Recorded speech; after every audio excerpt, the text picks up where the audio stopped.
The Islamic banking system offers a number of different transactions, some of which are halal. But that's just the icing on the cake, so to say, the dust. The bulk of the transactions of Islamic banking, the bulk that brings in the bulk of the revenue, is murabaha. That's it. And a murabaha transaction operates like this: that I buy something and I sell it to you at a profit. And both the buyer and the seller are aware of the profit. And both the buyer and seller are in agreement on the transaction. Murabaha. But what the Islamic bank is doing is not murabaha, although they say it's murabaha. The Prophet sallallahu ta'ala alayhi wasallam would sometime buy on credit because he didn't have the money to pay. And so a credit transaction is halal.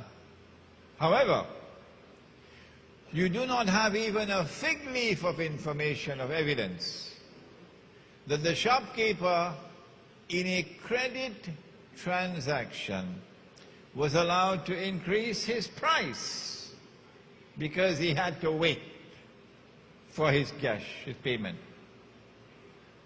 No. If I can raise my price because I have to wait for you to pay me, then money can increase over time. That's all, nothing else, only time. And the increase of money over time is riba.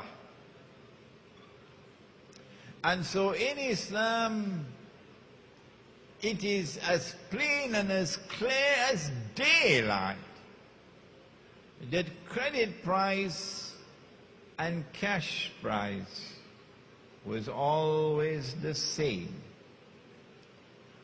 There was no increase in credit price over cash price. No.